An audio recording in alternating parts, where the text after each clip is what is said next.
So what is going on, guys? Welcome back to another video. My name is Richard West. I'm a Colorado sports fan. Obviously today we got some more NFL predictions. We're going into week 4 here, and we got some more interesting matchups this week than I think we did last time. Very excited to get into them, so let's just jump in. As always, I am looking at my reference sheet here because we got the stats. So starting off with the Thursday night game, which this might be coming out right before, hopefully, if I can edit fast enough for once. So we got Seahawks versus Cardinals, both 2-1 for very different reasons. The Seahawks are 18th in yards, 5th in points, 14th in yards allowed, and 2nd in points allowed. They are 1-0 away and 1-1 at home. The Cardinals are 25th in yards, 19th in points, 23rd in yards allowed, and 5th in points allowed. 1-1 away and 1-0 at home. Now, immediately right off the bat, I want to say that the stats are a little bit misleading here. First of all, the Cardinals' offensive stats speak for themselves. 25th in yards, 19th in points against teams like the injured 49ers, the Saints, as they currently are. That's bad enough already. Oh, and also the Panthers.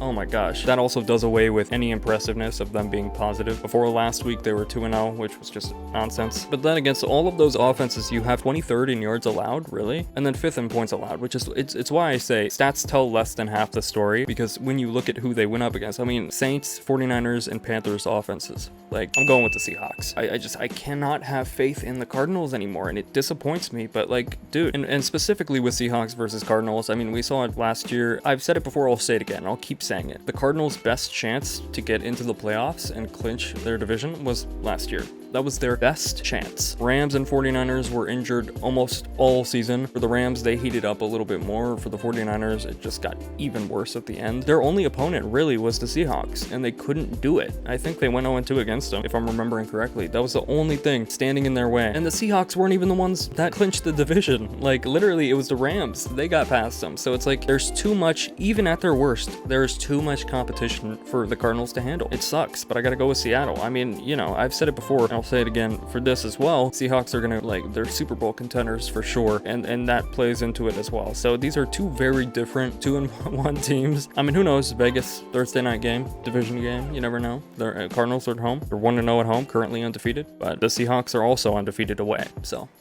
then we got the first Sunday matchup. We got the Vikings versus Steelers. Vikings are 2-1, 28th in yards, 6th in offensive points, 6th in yards allowed, and 11th in points allowed. Those are all over the place. They're 1-0 away, 1-1 at home. McCarthy is still out, I believe. Wentz excels against bad offenses and defenses so far, from what we know. I mean, they just had a dominant win against the Bengals. Defense has been bad, as we've known, but then they have Jake Browning in instead of Burrow, so we know that he can at least excel against bad teams, and when I say excel, I mean excel, because that final score was crazy. And the reason I say they're good against bad offenses and defenses is because we're going to see the flipped version of that. The Pittsburgh Steelers have been pretty good. They're 2-1, 30th in yards, 12th in points, 28th in yards allowed, and 22nd in points allowed. So that defense is actually looking terrible statistically. They're 2-0 away and 0-1 at home, which is kind of a surprise for the Steelers fan base. Honestly, and I've mentioned this a little bit before, I think the Steelers' biggest problem right now is Arthur Smith is a coach who loves his run game. That's been like a central part of all of his offenses. And he said going into the season, having Aaron Rodgers, you're not just gonna run the ball like crazy. So that's been working for him, but like not having a running back room to rely on is definitely part of it. And I'm sorry, like statistically, you can see it. The Tomlin, I mean, I just got finished saying stats tell less than half the story, and they've gone up against some pretty decent teams here, but the Mike Tomlin defense is, and other people have been saying it, it's not living up to what we thought he was gonna be going into this year. So that's honestly really surprising. Whereas that Flores defense, man, you know, 6th in yards allowed, 11th in points allowed, and then offensively 6th in points. Cannot believe I'm saying, I love to bet on Aaron Rodgers, not literally, but I'm gonna go with the Vikings. I don't know what I'm doing, but I kind of want to do it. That might be crazy, and you know, like I said, we haven't seen what Wentz looks like against a better team, but like statistically, the defense isn't good. So who knows? He might be able to carve up their defense like enough to do some damage. All right, then we got the Redskins versus the Falcons. Redskins are 2-1, 9th in yards, 7th in points, 20th in yards allowed, and 20th in points allowed. They're 0-1 away and 2-0 at home. Daniels, I believe, is still out, so it's going to be that Mariota offense again. I didn't know what I was talking about last week, saying I didn't believe in him running the whatever. People were saying that the offense was going to look a little bit different with him under center. I didn't really put too much stock in that. I shoulda. I bet on the wrong team. I deleted Underdog after that. I am not getting into that world. That shit was hard to watch. much. That being said, offensively, 9th in yards and 7th in points sounds amazing, but they've only won against mid or bad teams. Like, let's look at it. Mariota did run the offense well, but the Raiders have been struggling. That Pete Carroll defense isn't necessarily what I thought it was going to be going into the season. We'll talk about that. But yeah, they won against the Raiders. They had a pretty dominant win. They had a good lead the whole time because the Raiders couldn't put up points, which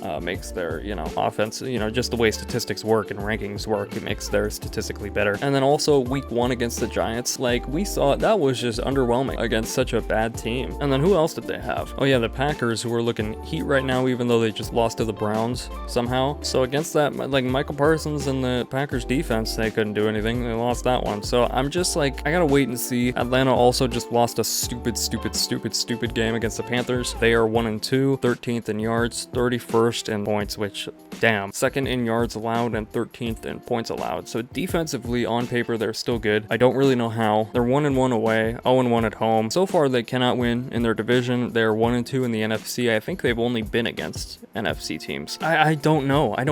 Like, you can say division game, you can say whatever. I think the Panthers, even last year, at the end of last year, they beat the Falcons. But like, I mean, damn, it's like 30 to, like, it would be one thing if they lost to the Panthers. It would be another thing if they lost to the Panthers and scored some garbage time points. It's another thing to lose in a blowout to the Panthers and not score anything at all. Now, I don't know where Carolina's defense ranks. I can't imagine it's good. For now, until the Panthers can, like, unless they continue succeeding, or the Falcons, just whatever, I gotta assume that that's a fluke game and say that the defense is going to hold up better against Washington's offense. But who knows, if the Panthers can score that much, why wouldn't the Mariota offense look better against their defense too? So it's just very weird.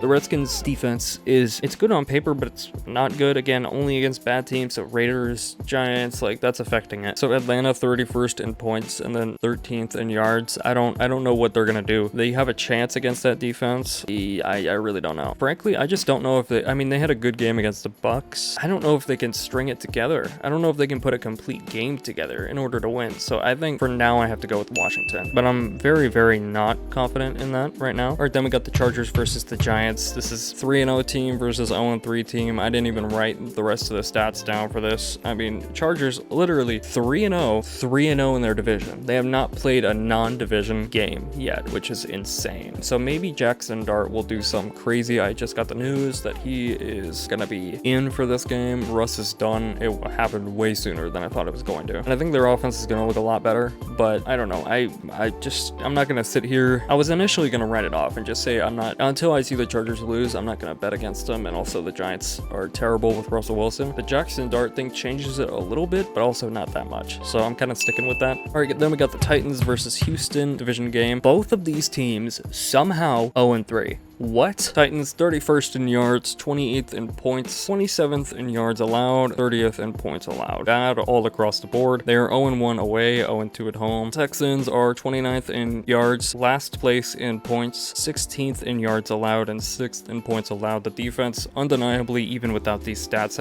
it's been the strong point of the team. And let me also say, those defensive stats are against good teams. Like, those are all against good teams. So if their defensive stats look that good against all of those good teams, with the Titans offense still growing, Cam Ward still I was going to say going into this that this could be the Titans' first win because it's another, losing team, but I'm not sure. I mean, the Titans have more losses at home and they're away this week, and the Texans have more losses away and they're at home this week. So I think the home field advantage of a division game is going to go to the Texans in this one, and also just their defense is still good, whereas the Titans are bad all across the board. I think this could be the thing that possibly changes the momentum for Stroud and the Texans, or at least I hope so. Either way, it's good. I mean, Stroud deserves a win. Cam Ward deserves a win. Yeah, I'm gonna go with Texans. It's just kind of a sad, unfortunate matchup right now. All right, then we got the Eagles versus Buccaneers. Both 3-0. Now, the Eagles actually just had a matchup like this with the Rams, where it was both teams are undefeated. One team is going to lose that status. Eagles maintain theirs. Philly is 27th in yards, 8th in points, 18th in yards allowed, and 15th in points allowed. They're 1-0 away and 2-0 2-0 at home. Bucks are 15th in yards, 13th in points, 12th in yards allowed, and 17th in points allowed. 2-0 away, 1-0 at home. Bucks are at home here. Now, all of those offensive stats have been against tougher defenses like Houston, Atlanta, the Jets. So 15th in yards, 13th in points. I don't want to take that lightly. And then we have Philly, where I feel like we're starting to see them kind of come down a little bit. Like there's kind of, I don't know, the glamour is kind of fading,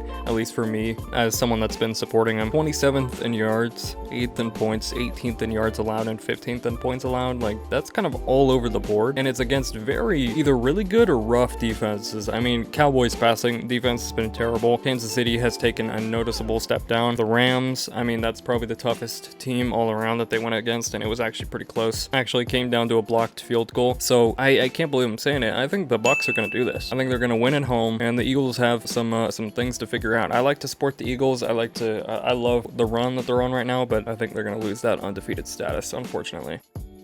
Panthers, Patriots. I mean, normally I would just ignore this one and say Patriots, but they're both 1-2. The game that the Panthers just had is very interesting. Panthers 24th in yards, 20th in points, 21st in yards allowed, and 8th in points allowed. 0-2 away, undefeated at home. Patriots 11th in yards, 22nd in points. 17th in yards allowed, and 19th in points allowed. They're undefeated away. They have not won at home. Now, I do want to say the Panthers beat the Falcons 30-0. Like, literally didn't let them score, but that's not as significant as I think people seem to think. I mean, like I said before, the Falcons had a pretty good game against the Bucks, but other than that, they went up against a still new and kind of learning offense with McCarthy, who then got injured, so it wasn't expected to be high scoring. The Minnesota kind of just eked out a win against the Bears, so that win over Minnesota isn't as impressive. Their best game was against the Bucks, which they lost, and then, obviously the Panthers. So beating Atlanta 30-0 might be a little bit misleading. I think the 8th in points allowed is also misleading because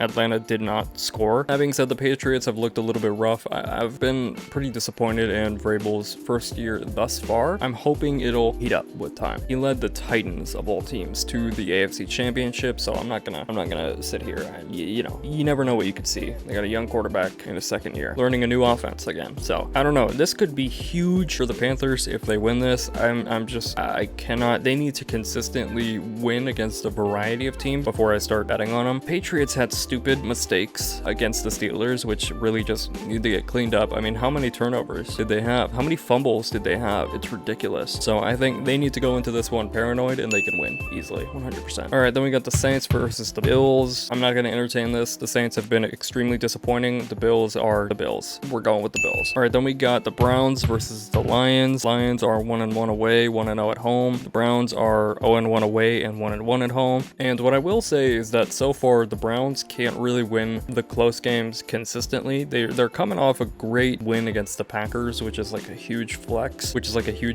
and statistically, I think, like, defensively, the Browns are like way up. That being said, they won that last game, if I'm remembering correctly. They won due to a situational field goal, so that defense is working, and I think we're not going to see a high scoring game from the Lions this week like we have been seeing from them. I think they'll be shut down a little bit, but I do think, even if it does come down to a situational thing like that here, Detroit will have the advantage. It'll be in their favor, not the other way around. Just after the matchups that they've had, I don't have it in me to sit here and say, oh yeah, the Lions will probably lose against the Browns. Yeah, for sure. Like, no, I'm not doing that. Then we got the Jags versus the 49ers. 49ers they got probably the most misleading 3-0 record. 7th in yards, 23rd in points, 4th in yards allowed, and 3rd in points allowed. Also misleading. All right, undefeated away, undefeated at home. Jacksonville, 8th in yards, 14th in points, 10th in yards allowed, 7th in points allowed. 0-1 away, undefeated at home. They're away this week. So with the 49ers, they won against two bad teams, and then they beat Seattle before they had all these injuries. So again, very misleading. And what's really concerning is in this injured period of the season, their wins over the Cardinals and Saints, two of the worst teams in the league, were very, very close. Like, very close. I remember looking at the scoring summaries for these. Like, there were not that many points scored, like, all game. So much time had to have passed with nothing happening. That's not a good sign. On the flip side, Jacksonville has gone up against weak offenses and weak defenses, except for Houston's, which is pretty good. But also, they can win the tough, close games. You see them lose I think they lost a pretty close one after Burrow was injured against Browning and the Bengals. I guess technically on paper the 49ers can win the close games too, but it's against the worst teams, so that's not really company you want, whereas almost winning against the Bengals with Burrow in for most of the game is, I think, a better sign for the Jags. Overall, I don't like San Francisco's 3-0 status. It's deceiving. I don't trust it. I think the Jags go 3-1 here. Then we got the Colts versus the Rams. I also feel like the Colts' undefeated status is a little bit deceiving here too. They are second in yards, third in points, seventh in yards allowed, and ninth on points allowed. Again, I think all of that is a little bit deceptive. Undefeated away, undefeated at home. Now, the Broncos have not been our best, and that's very disappointing to have to admit. So when you look at this group of teams, I mean the Titans, the Dolphins, and the Broncos, I don't like any of those stats or their record against any of those teams. Going up against a tougher team like the Rams, who just almost beat the Eagles and maintained their undefeated status. Rams are 1-1 away, undefeated at home, and they're at home this week. 5th in yards, 11th in points against defenses like the Eagles and the Texans. 5th in yards allowed, 14th in points allowed. Those are also kind of semi-deceptive when you look at the Texans defense. They also went against the Titans, so that's also semi-deceptive. They went up against the Houston offense, which is, you know, what it is right now, and then they also went up against the Titans, which is not a good offense either. I don't know. I just don't really trust the Colts thing yet. You know what I mean? If they win this one, I will start betting on them 100%. I 100% will just start trusting that it's a good team and that everybody was wrong about Daniel Jones until he starts to expose his flaws or whatever. But I don't know. I really don't know. We're gonna have to see him win against tougher teams like this. One of the toughest teams that he could be going against right now. So I'm gonna go with the Rams, and then we'll see. All right, then we got the Bears versus Raiders. Both 1-2 teams. Bears are 10th in yards, 9th in points, 29th in yards allowed, 28th in points allowed. They're 0-1 away, 1-1 at home. Raiders are 16th in yards, 26th in points, 24th in yards allowed, and 21st in points allowed. 1-1 away, 0-1 at home. The Raiders have been so disappointing on both sides of the ball, and I don't even think they're necessarily like bad. It's just not enough at all. It's not what I expected from them. Defense, like Pete Carroll defense or this offense, is not what I was hoping to see. Now, I will say, and the stats reflect this, the Bears look better using the eye test on offense, and also the stats reflect that Pete Carroll's defense isn't as good as I hoped it was going to be. It's looked pretty rusty, but also,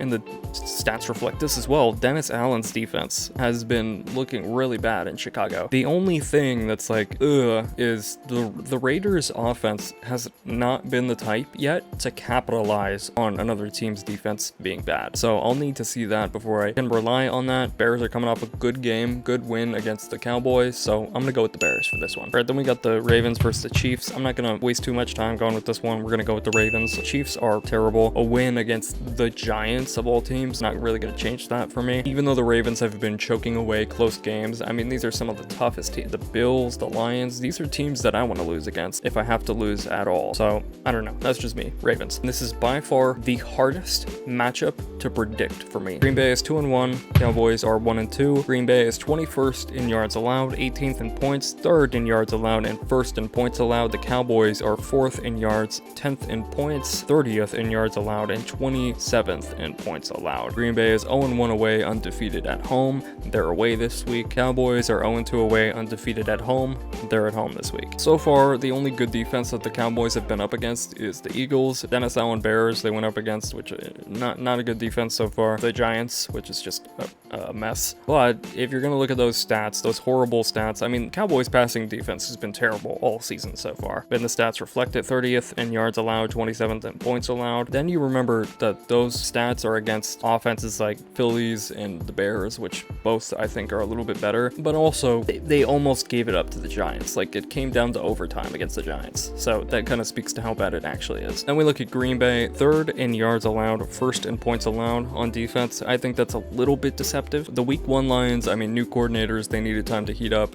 It was a week 1 division game. Personally, I think for the Lions so far, that seems to have been a bit of a fluke. Their week 2 game was against the Washington Redskins offense, which has not looked good, at least with Jaden Daniels. So the Green Bay's defensive stats are going to look a little bit better because of that. Also, Redskins defense, not that good. Lions defense, I think, had the same problem week 1, you know, just a new coordinator. And then the Browns defense, I mean, that one's crazy, but, you know, still, if the Packers numbers were who a lot of people were talking them up to be, it wouldn't be that much of a problem. And still, their offensive stats, 21st in yards, 18th in points. So I'm not taking that. Again, I'm not really confident with either of these because this is such a hard game to predict. I'm gonna go with the Cowboys, but I don't know about that. Jets versus Dolphins. This is a division game. The Dolphins actually put up a good performance against the Bills in a division game, and the Jets, I believe, are still without Justin Fields, so I don't want to bet on them like that. I think possibly through all the mess, the Dolphins might be getting better. We'll see. This has been such a messy team with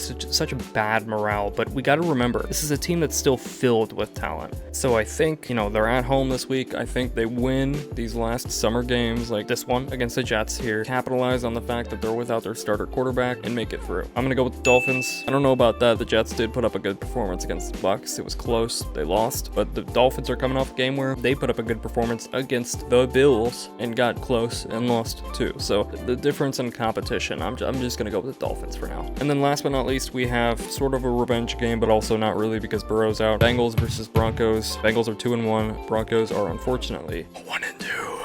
I'm gonna say this right now. This is the last time that I'm gonna bet on Denver winning a game this entire season. For now. If they lose, I'm not trying to discount him, but if they lose against Jake Browning and against this Bengals defense, I can't be confident in them anymore. I'm not trying to be a doomer. I'm not trying to hate on my team. I'm not trying to do any of that. I was so optimistic, or at least I tried to be, in my, top 10 most exciting teams. I said they could either go 7-10 or go to the AFC Championship. Either one. I'm scared right now. I'm on the fence right now. They need to be able to not only win the tough games, but especially win these games. If we don't, I'm not betting on them until they win a game. Carson Wentz carved these dudes up. We carved up Carson Wentz and the Chiefs defense, which when they have their starters out looked terrible. I want that performance. I want it to look like that. And if it doesn't, if it's another close game like it was against the Titans, I don't want that. I don't want a close win. We should be able to dominate here. If the Vikings can do it, we could do it. Or at least we should be able to. And I'm gonna be really pissed if that doesn't happen. But yeah, those are just my picks. Those are just my predictions. If I missed anything, if you disagree, let me know down in the comments below. That is the video. Thank you for watching.